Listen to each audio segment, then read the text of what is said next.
Hey guys, Kev here, and I have a video to do for you. This was a tag video from Mike Emler, so go check out Mike Emler, aka Crazy Sharp. And he came up with this open tag. Well, I think he reopened an open tag that Pete from Cedric and Ada started, I don't know, last year. I don't think I ever caught that, but it's a cool concept, and I'm glad that he reopened it. And basically it's 5 knives that make you happy. And so it doesn't have to be the 5 best knives. It doesn't have to be the 5 best of this or the 5 things that do the best at that. It's just 5 knives that make you happy. And I was thinking about it, and there's just so many knives that make me happy for various reasons. So I have to just pick 5. And so, you know, there's no big order here or reasoning. I might have picked a couple other things, so don't read into it too much. And then I will tag a few people at the end who will hopefully also do the video, and then tag more people, and we can do it that way. So I got 5 knives and 5 tags. That's the way I'm going to do it. So before I even start, I'm going to give you the channels I want to tag. I would appreciate it if you go check out those channels, give them a sub, give them a view, like, subscribe, do all that kind of stuff if you want to, obviously. These are all really good people. So the first one's going to be Knives Fast. So Casey over at Knives Fast, great dude, very good friend. Would love to hear your 5 knives that make you happy and why. Backpack B, my good buddy Brent, would love to see 5 knives that make him happy. I know that list is probably about 170 long. So it's going to be a tough one for him if he does it, but it would be cool to hear. Puerto Rican with a knife. Would love to hear Jason's take on 5 knives that make him happy and why. Knife standards. So ATR, would love to hear it. He's got some really cool knives, interesting knives. And he's a very thoughtful person, so I would love to hear why he loves 5 certain knives. And the last one is Cole over at Tri-State EDC. So we all know Cole has a massive collection and is very enthusiastic about knives. So I think it would be cool to hear the stories behind 5 knives that he really enjoys. So there's the names I'm tagging: Knives Fast, Backpack B, Puerto Rican with a Knife, Knife Standards, and Tri-State EDC.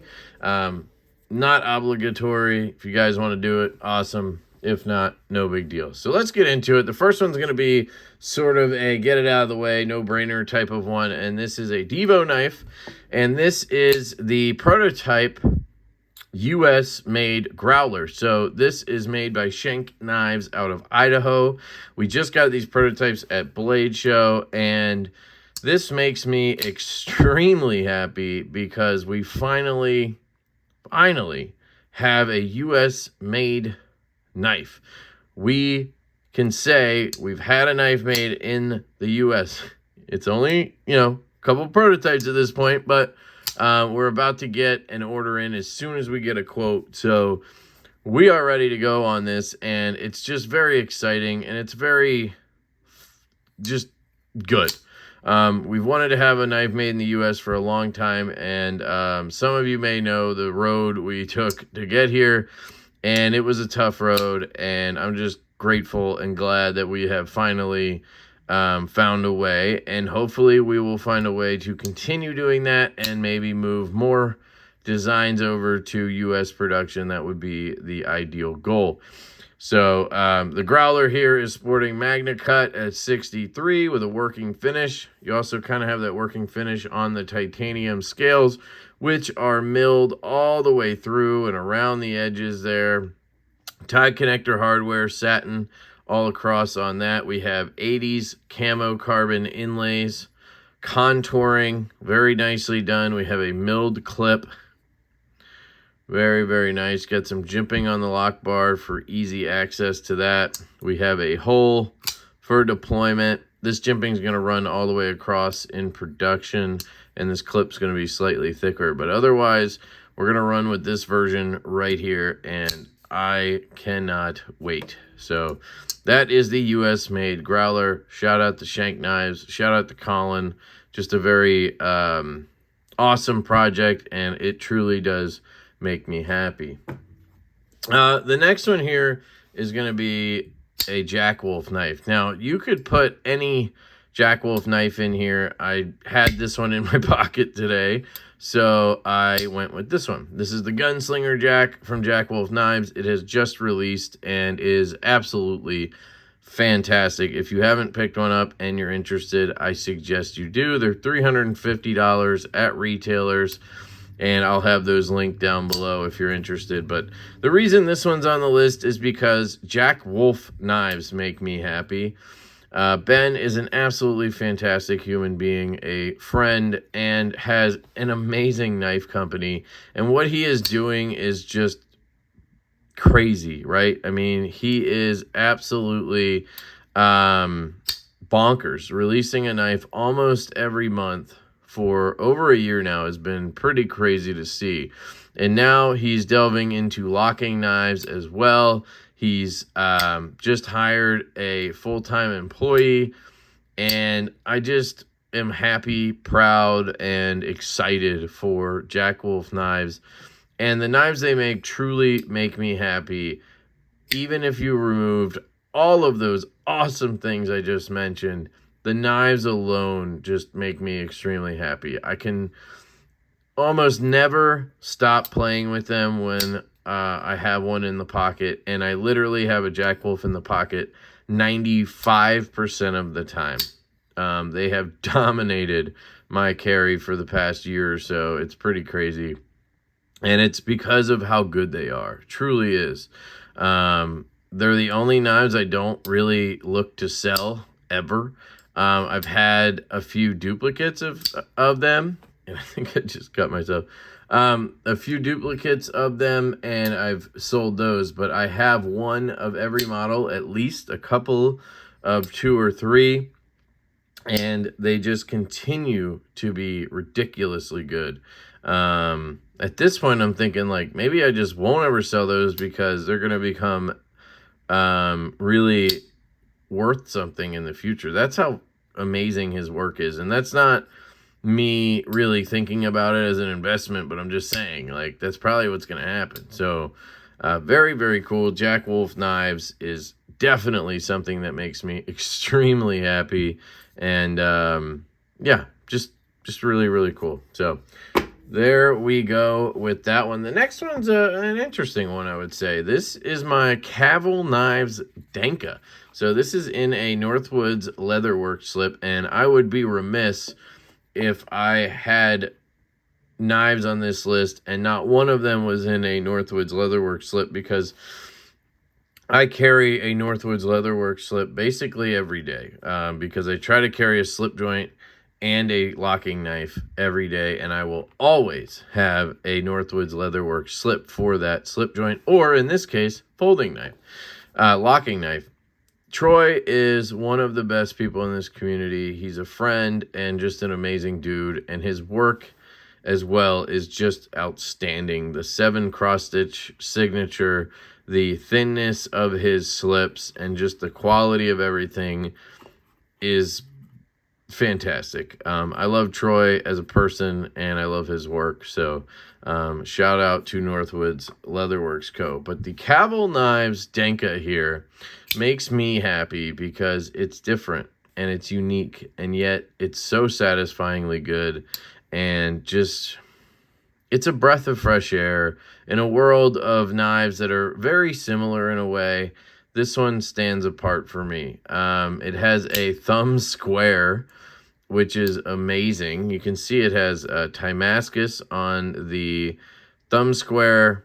I believe that's just a blue collar, and then backspacer is Timascus as well. It looks absolutely fantastic. You have this bark pattern on the titanium, looking really good there, and then a satin blade, belt satin. Just, man, it's just so sexy to me. And then you take that and you add amazing action on this thing, as I feel it. The D10 on it is money. Very, very good. The thumb square does not look inviting, but it is extremely good. You get your nail under there, and it just wants to fire off when you flick it. It's amazing. I love it so much. You can do the same thing, get under it with the thumb, or what I like to do is get kind of like the meat of my thumb on it and flick it out that way. You can do it whichever way you like to do it. This has a liner lock, which is awesome. It's a nested liner lock. Very well done. The chamfering in there is real good. The action, drop to the nail, shake down. I have skips in here, and I have it tight as a bank vault. And it's not like a guillotine, but I mean, it bounces off the nail and then, you know, smooth shakes. And the ergonomics on this thing are ridiculously good. No clip, so it makes it really comfortable in hand. And it just happens to melt into my hand. So I can put my index finger up here in this choil, wrap the rest of my fingers around the handle, and then my thumb lands right here on the spine. And it's just the perfect grip for cutting. I can get into a pinch grip real easy. It's extremely useful, the blade. It actually comes to a relatively thin edge because this is a hollow grind. I just really love this knife, and it's a breath of fresh air, like I said earlier, and that's what makes it make me happy. I don't know. It makes me happy, goddammit, and that's why. All right, the next one is the Trevor Burger Urban. So this is my custom Urban. This is number 001, which is part of what makes me happy. I actually had a left-handed 001 as well, but I just didn't need both. And something about this right-handed one has just spoken to me since the moment I got it. And so it's the one that stuck around. The action on it is silly good. Reverse flick's great. The front flipper is fantastic on it. The D10 is so good. Dead nut center. Trevor's work is incredible. I can flick it left-handed. I just kind of rest away from that lock bar. Luckily, it's such a thin lock bar, it's not that big of a deal left-handed, where usually I have to worry about where I'm landing that thumb. It literally melts into my hand. It's one of the reasons I wanted to keep the right-handed one, because left-handed, that clip is very minimal, and it just, the rest of the knife just melts into my hand.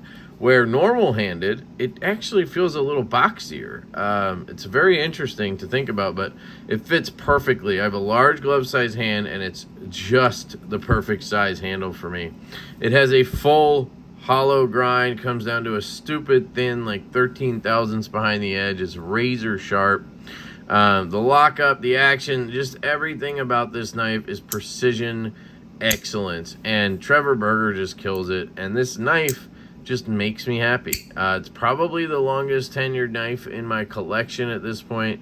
It's only about a year old, but that's kind of how it goes in my collection. So that is the Trevor Burger Urban Custom. So the last one here is going to represent many, many things.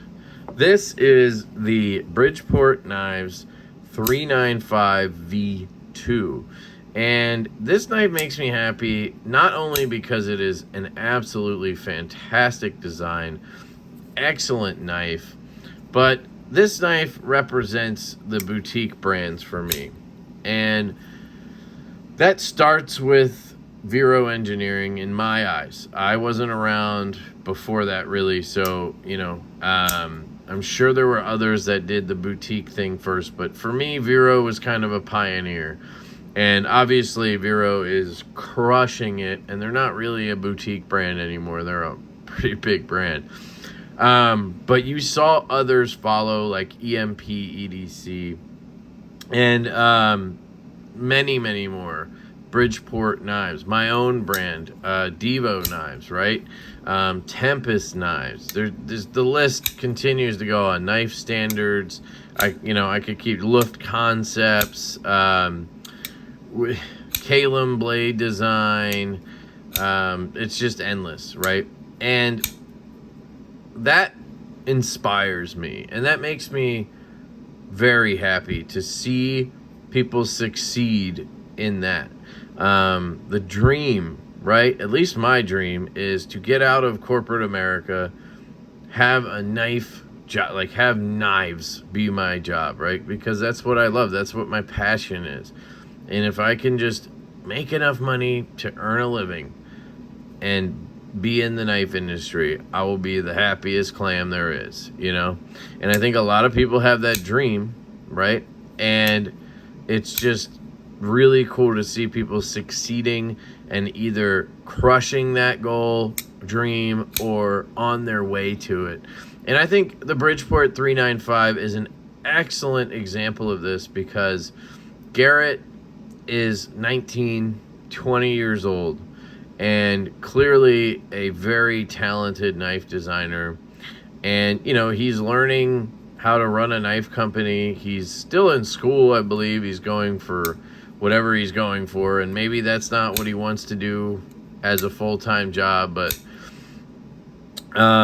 it's really, really cool to see people like Garrett and T.W. Price, Tyler, just crushing at such a young age. And it's inspiring, and it makes you think, like, what if I had balls when I was 19 or 20? Or what if I had smarts when I was 19 or 20? I was too busy being a dumbass to think about, you know, pursuing a passion and a dream. So I don't know, they just inspire me, and I think this is a great example of that. I'm not sure if these are still available. There were my Cardo ones available at one point still with the studs. So you can check their website. I'll try to link it down below. Garrett is a great dude, and this knife is phenomenal. It's such a good size knife, fits my hand extremely well. Kubi did a great job on the OEM. This one has the stiffest detent, which I love. It's why he saved this one for me, which I really appreciate. And yeah, so that's the fifth one here is the 395 V2, because boutique brands and the knife dream makes me really, really happy. So there's the Bridgeport 395. We had the Trevor Burger Urban Custom. We have the Cavill knives, Danka. I didn't mention Cavill really. I was mostly talking about the knife, but excellent new brand, just doing unique things, and it's very, very cool to see. Along with Tiguis, the designer, is also very, very cool. And you have the Jack Wolf knives, Gunslinger Jack representing that brand, and the Devo knives, Growler US, representing our brand and a US made project, which has always been a dream. So let me know what you guys think. That is my 5 knives that make me happy and why. I'd love to hear from Casey, Brent, Jason, ATR, and Cole if you guys are interested in that. And thank you to Mike Emler for starting this tag again. And I love all you guys, truly and dearly. You guys are amazing. Leave a comment, hit a like, do all that cool stuff. And I love you guys. And I will catch you later.